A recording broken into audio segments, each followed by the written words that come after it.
오늘도 주님 안에서 승리하는 복된 하루가 되시기를 간절히 축원을 드립니다. 혹시 여러분들 태풍이 다가오면 어떤 생각이 드십니까? 태풍을 맞이하는 또한 태풍이 올라올 때마다 각 나라의 반응들이 조금씩 다릅니다.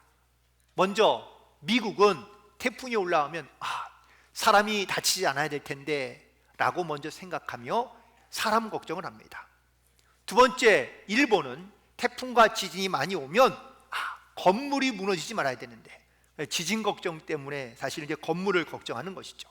세 번째, 중국은 어떤 걱정을 할까요? 홍수나지 말아야 될 텐데 라고 이렇게 생각합니다. 그러면 한국에 있는 학생들은 어떤 생각을 할까요? 아싸, 학교 안 간다 라고 이렇게 생각한다는 겁니다. 우리가 살아가면서 이 경건, 믿음과 연결되어 있는 이 경건을 우리가 늘 생각하게 되는데, 이 경건에 이르기 위한 여러분들 훈련을 어떻게 하고 계십니까?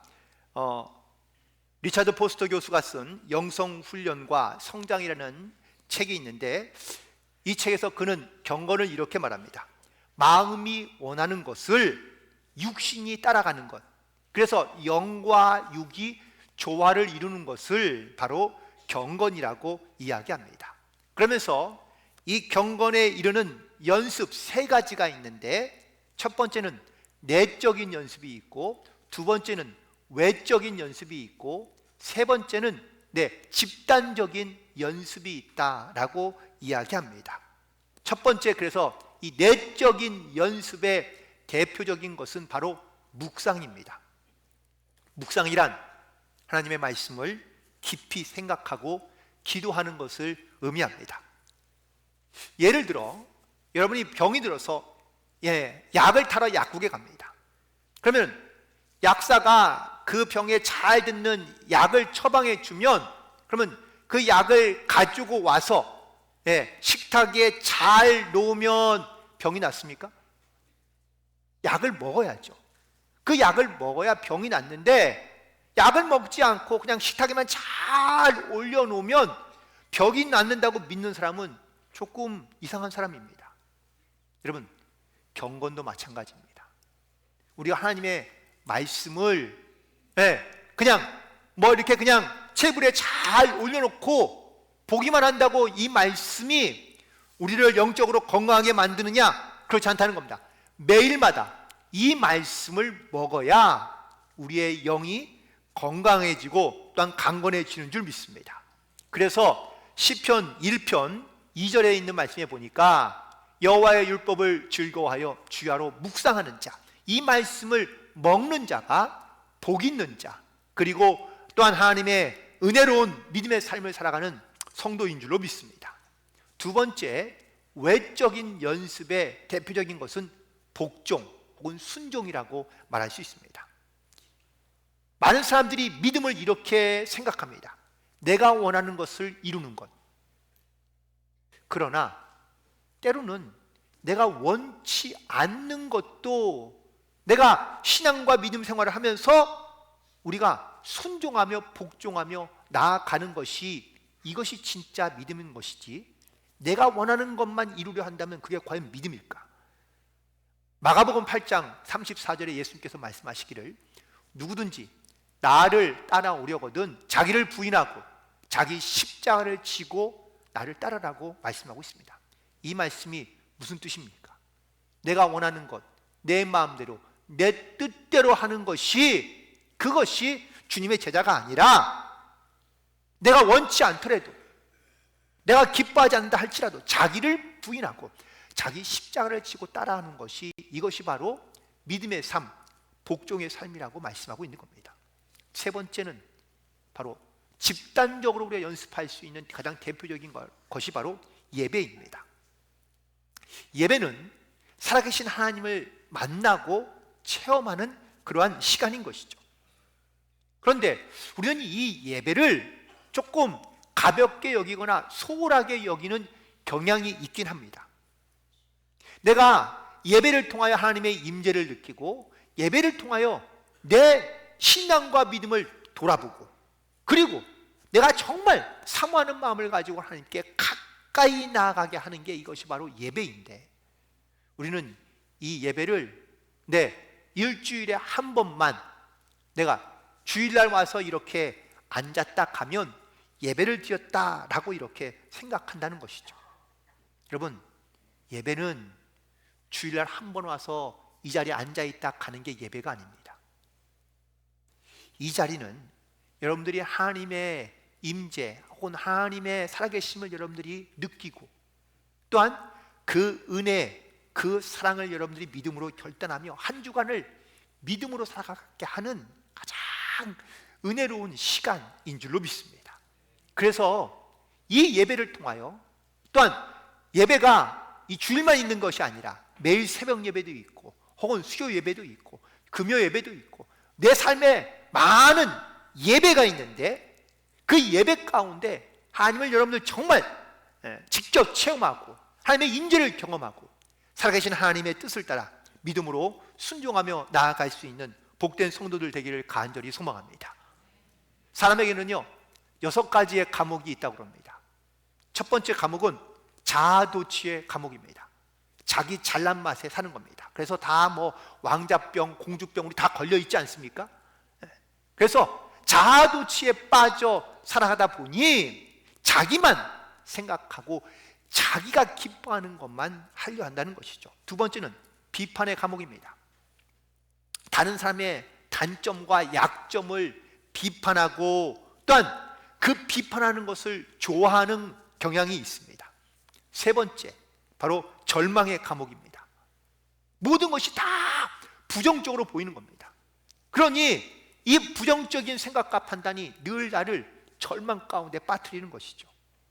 네 번째는 과거 지향의 감옥입니다. 늘 과거를 생각하고 이야기합니다. 지금보다 옛날이 나았지, 과거가 좋았지, 그러면서 과거에 빠져 앞을 보지 못하는 것이죠. 다섯 번째는 선망의 감옥입니다.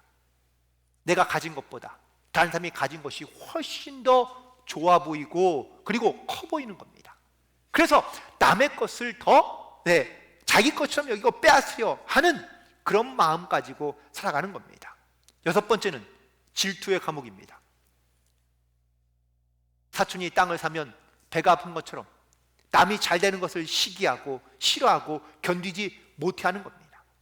이렇듯 이런 여러 가지 많은 자기 스스로의 욕망과 감옥에 빠져 우리는 끊임없이 비판과 질투와 원망 속에 살아가기 쉽습니다.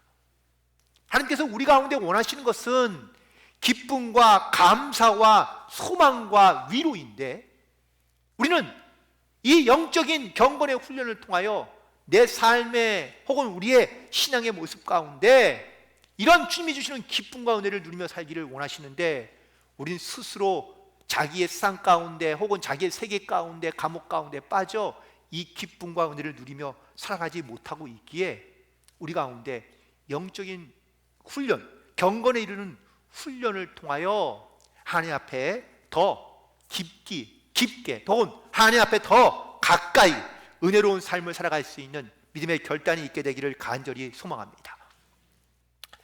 성경에 보면 경건이라는 단어가 약 한 70회 정도 등장합니다. 그런데 이 경건이라는 단어가 구약보다 신약에 훨씬 더 많이 쓰여 있습니다. 이 경건이란 말의 의미를 찾아보니까 히브리어로 하시드는 친절하다, 다정하다라는 뜻이 있는데, 신약에 넘어가면 헬라어에서는 유세베야로 의미가 좀 달라집니다. 존경하다, 헌신하다라는 뜻이 있습니다. 그렇다면 이 경건의 의미가 무엇이냐? 함부로 대하지 않고 존경과 사랑하는 마음을 가지고 대하는 것을 우리가 경건이라고 이렇게 이야기할 수 있는데, 오늘 본문에서 사도 바울은 경건에 대하여 우리에게 강조하고 있습니다. 경건하지 못한 삶, 그건 결국 하나님을 멀리 떠나 그리고 싫다는 인생을 살아갈 수밖에 없기 때문입니다. 자, 그렇다면 이 경건의 삶은 어떤 것이고 또한 어떻게 우리가 훈련해야 할지 오늘 말씀을 통해서 함께 은혜를 나누고자 하는데, 오늘 우리에게 첫 번째 경건에 이르는 훈련을 바로 이렇게 말씀하고 있다. 이것들을 생각하라. 이 생각한다는 것이 중요한데요.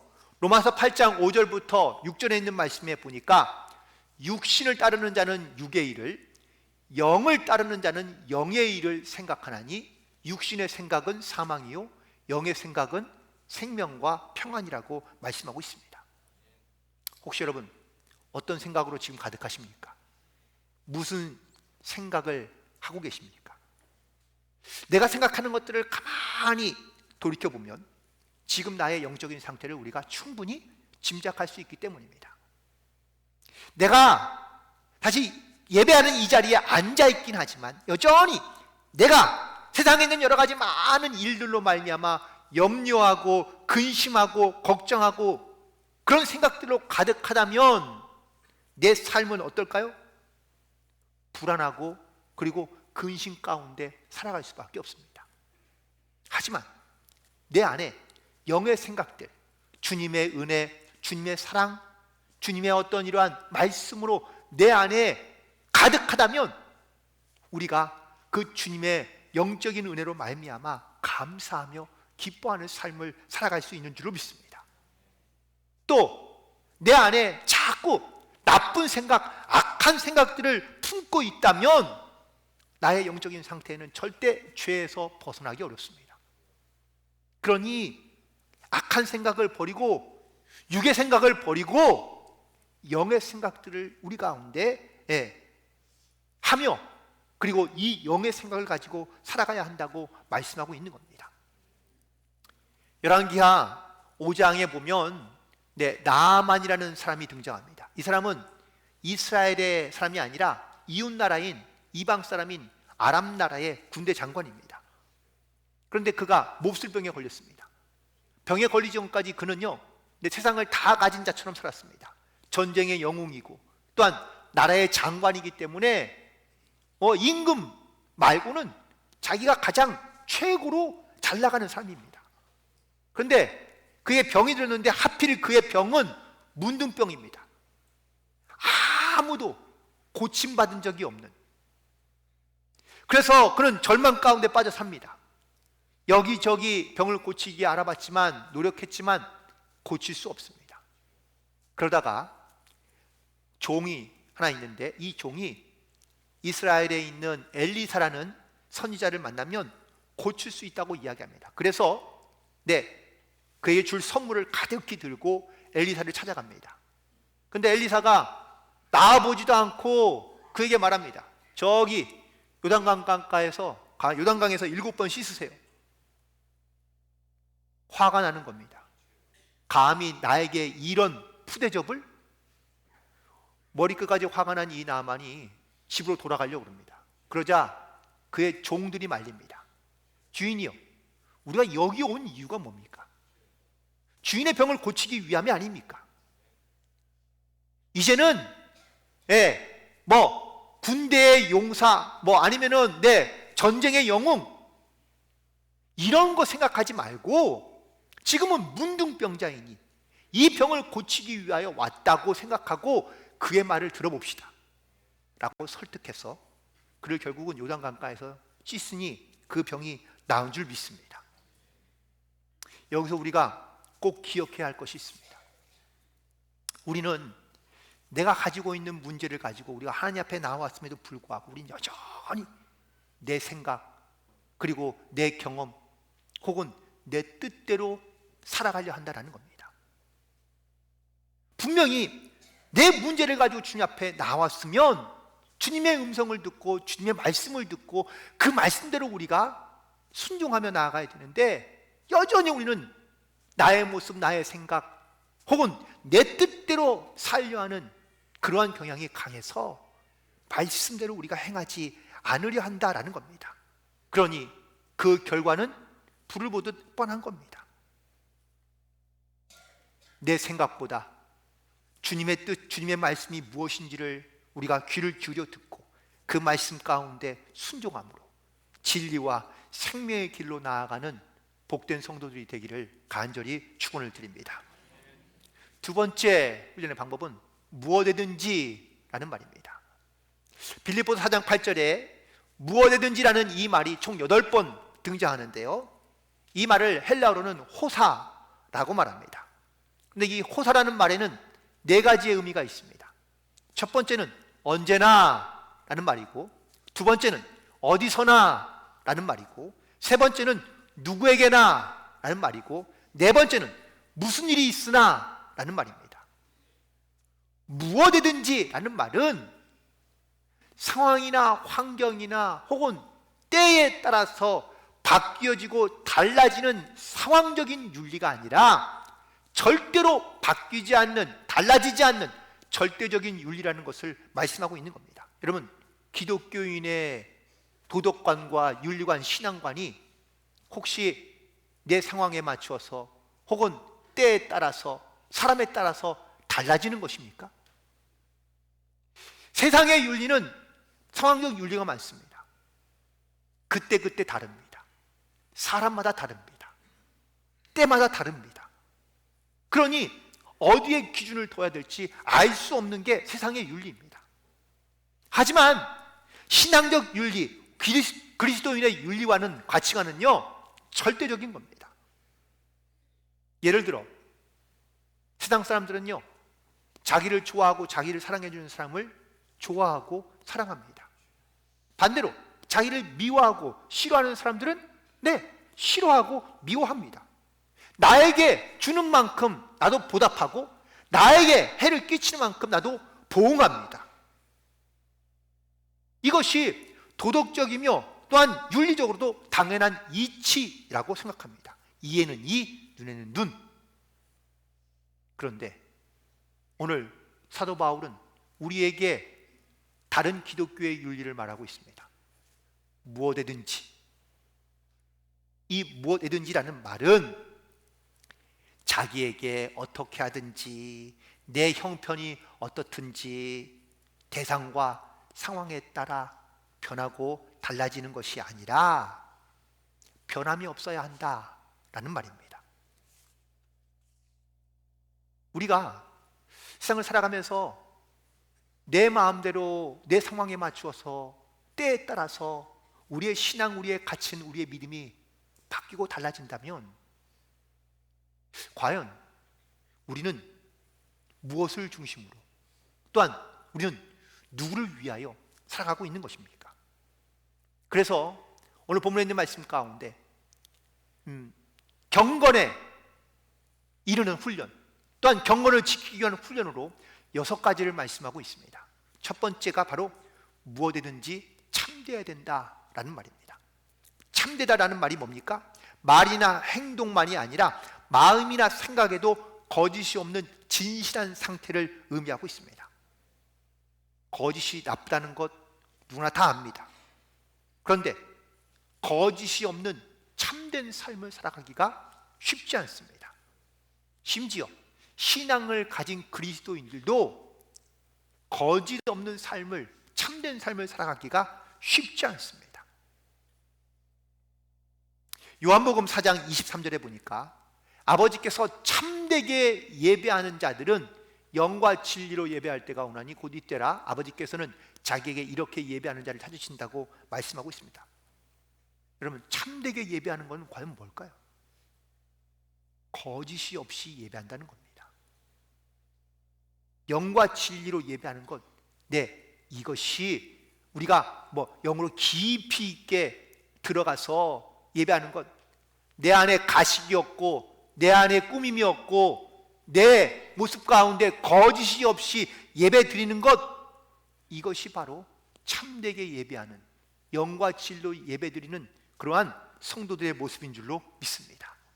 오늘 우리가 주님 앞에 예배하되 참되게 예배함으로 하나님의 온전하신 뜻을 이 땅 가운데 실현하며 살아갈 수 있는 성도들이 되기를 간절히 소망합니다. 두 번째는 무엇이든지 경건해야 한다고 말하고 있습니다. 경건한다는 것은 하나님 앞에 선다라는 뜻입니다. 헬라어에 코람데오라는 말이 있습니다. 이 말을 직역하면 신 앞에 선 자라는 뜻인데, 여러분, 내가 신 앞에 서 있다는 것이 무엇을 의미할까요? 감출 수가 없다라는 이야기입니다. 그리고 또 다른 이 말의 또 다른 의미는 이런 겁니다. 내가 항상 그래서 하나님을 의식하며 살아간다라는 말입니다. 여러분, 순간순간 여러분의 마음과 생각 가운데 하나님이 생각나시고 하나님이 떠오르십니까? 하나님을 의식하고 살고 계십니까? 내가 하나님을 의식한다면 어떻게 살게 될까요?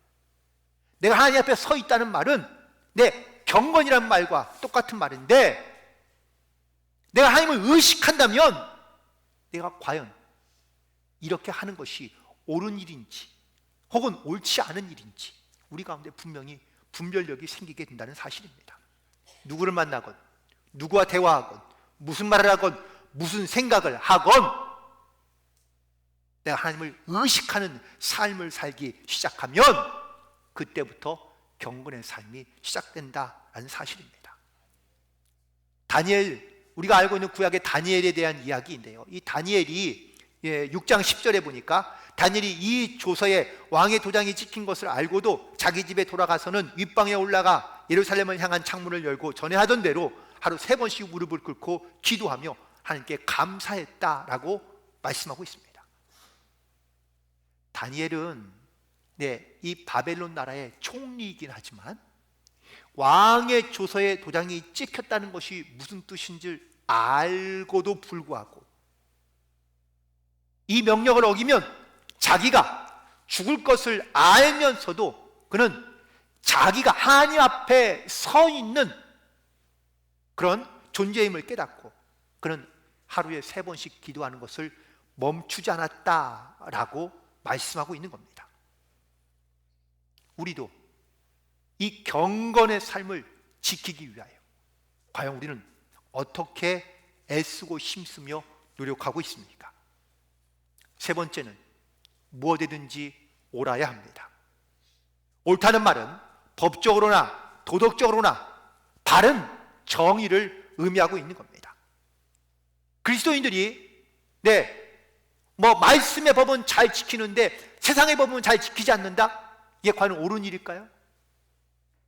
우리는 세상의 법도 어긋나지 않아야 하며 말씀의 법도 어긋나지 않아야 한다라는 겁니다. 그리스도인으로서 우리가 지켜야 할 또한 마지막 우리의 영적인 마지노선이 반드시 있어야 되는데 무엇이든지 옳아야 한다면 우리가 어떠한 결단 가운데 나아가야 될지를 반드시 결정해야 됩니다. 선택해야 합니다. 그 대표적인 인물 중에 하나가 요셉인데 창세기 39장 9절에 보니까 그런즉 내가 어찌 큰 악을 행하여 하나님께 죄를 지으리오라고 선포하는 말씀이 있습니다. 아무도 보이지 않으니 보디발의 아내가 요셉을 유혹합니다. 그런데 아무도 보지 않는다고 해서 하나님도 보지 않느냐? 아니요. 하나님은 보시기 때문에 나는 죄를 지을 수 없고 악을 행할 수 없다라고 선포하고 있는 겁니다. 이런 믿음의 결단과 또한 믿음의 고백이 있었기에 요셉은 하나님께 쓰임받은 사람이 된 줄로 믿습니다. 4번째는 무엇이든지 정결해야 합니다. 정결이란 말은 생활의 모든 부분에 있어서 깨끗함 뿐만 아니라 동기와 행동과 수단에 있어서 깨끗해야 되고 마음과 생각도 깨끗한 상태를 정결이라고 말할 수 있습니다. 앞서 우리가 생각에 대한 이야기를 나누었는데 내 안에 이런 탐욕과 정욕의 그런 마음과 생각들로 가득하면 우리는 깨끗해질 수 없습니다. 증오 혹은 미움, 불신 이런 삶의 의식들도 우리가 깨끗하게 정결케 하지 못하면 내 삶은 거룩해질 수 없습니다. 그리고 정결함은 끊임없이 관리를 통해 유지하게 되는 것이죠. 마태복음 23장에 화 있을진저 외식하는 서기관들과 바리새인들이요 잔과 대접의 겉은 깨끗하되 그 안에는 탐욕과 방탕으로 가득하다고 책망하고 계십니다. 겉으로 보았을 때 깨끗해 보이지만 그 안은 더러운 것, 그리고 과연 우리가 정결하다고 말할 수 있느냐? 그럴 수 없다는 겁니다.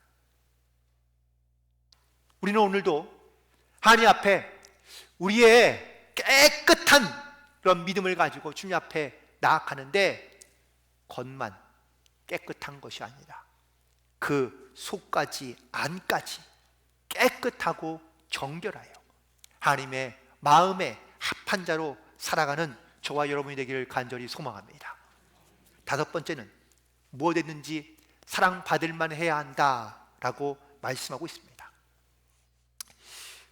재밌는 단어는, 표현은, 예수님은 서로 사랑하라 라고 말씀해 주시고 계명을 주셨는데, 사도 바울은 사랑하라고 말하는 것이 아니라 사랑받을 만 하라라고 말하고 있습니다.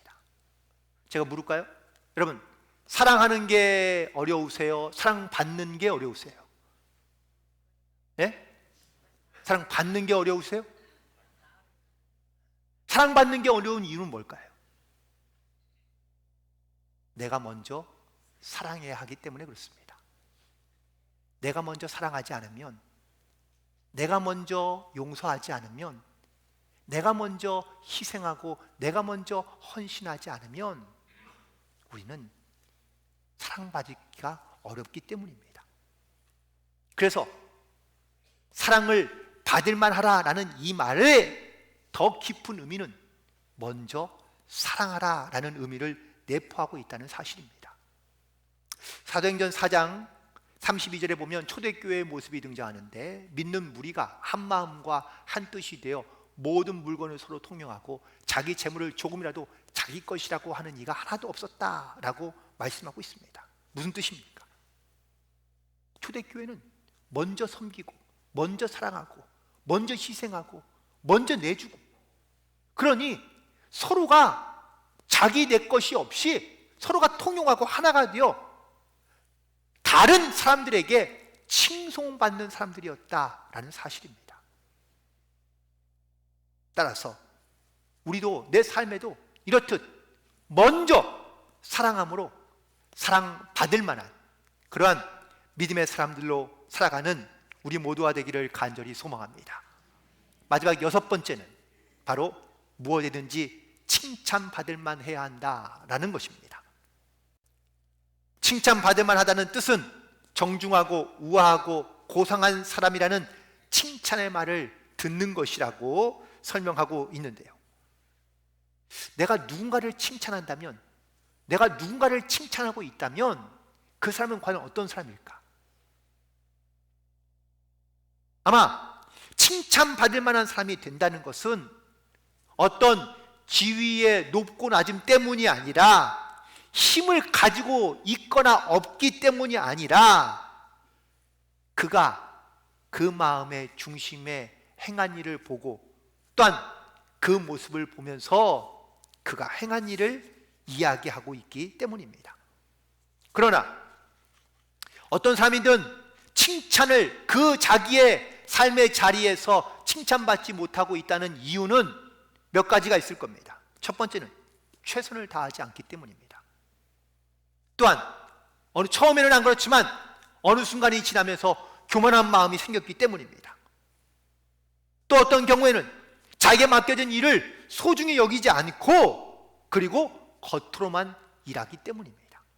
이런 사람들은 결코 칭찬받을 수가 없습니다. 칭찬을 받으려 한다면, 아니 칭찬받기가 목적이 아니라 자기에게 주어진 일에 최선을 다하고 그리고 교만한 마음을 같이 갖고 끝까지 겸손하며 자기에 맡겨진 일을 겉으로만 하는 것이 아니라 기쁨으로, 즐거움으로, 감사함으로 하나님께 하듯 할 때 그가 칭찬받는 사람이 될 수 있는 줄로 믿습니다. 잠언 27장 2절에 있는 말씀에 보면, 타인이 너를 칭찬하게 하고 내 입으로는 하지 말며 외인이 너를 칭찬하게 하고 내 입술로는 하지 말라. 자기 자화자찬하는 사람들 별로 그렇게 우리 좋아 보이지 않습니다. 자기 자랑하는 것 같이 느껴지기 때문에 그렇습니다. 다른 사람이 그 사람에 대하여 칭찬할 때 그 칭찬이 진짜이지 않을까요? 여러분들은 칭찬받는 삶을 살고 계십니까? 누가 날 칭찬하는지는 모르시죠? 누가 날 욕하는지는 잘 알겠지만 누가 날 칭찬하는지는 잘 모를 수 있습니다. 우리가 칭찬받는다는 것은 내가 칭찬받는 것이 다가 아니라 나를 통하여 하나님의 영광을 나타낼 수 있는 그러한 칭찬받는 삶이 되기를 간절히 소망합니다. 말씀을 정리하면서 오늘 본문에서 바울은 무엇이든지 참되며 무엇이든지 경건하며 무엇이든지 옳으며 무엇이든지 정결하고 무엇이든지 사랑받을 만하며 무엇이든지 칭찬받을 만한 이러한 경건에 이르는 삶을 살아갈 때 온전한 그리스도의 삶을 살아갈 수 있다고 말씀하고 있습니다. 근데 이렇게 사는 것은 여러분 이론이 아닙니다. 실제를 말하는 겁니다. 그리고 바울은 이렇게 말하고 난 다음에 나에게 배워라. 내가 이렇게 살고 있다 라고 이렇게 이야기해 주고 있는데, 바라고 원하기는 우리도 바울의 고백처럼 이렇게 말할 수 있게 되기를 간절히 소망합니다. 이런저런 말 다 치우고 나를 보고 배워라. 내가 이렇게 살고 있다 라고 이렇게 말할 수 있는, 이게 물론 여러분들 자화자찬은 아닙니다. 하지만 정말 내가 정말 주님의 말씀대로 살고 있음을, 또한 이 경건에 이르는 영적인 그러한 훈련을 내가 얼마나 끊임없이 하고 있는지, 특별히 나는 지금 어떤 생각을 갖고 있는지, 나는 하나님 앞에 서 있음을 항상 의식하며 내가 하나님을 내가 늘 기억하며 생각하며 살고 있는지, 그래서 내가 무엇을 하든지 어디서든지 누구에게든지 어떤 상황 중에서라도 변함없는 진리의 말씀 가운데 순종하며 하나님 앞에 영광을 돌리고 사람들에게는 칭찬받는 성도로서 살아가는 복된 성도들이 되기를 주님의 이름으로 간절히 축원을 드립니다.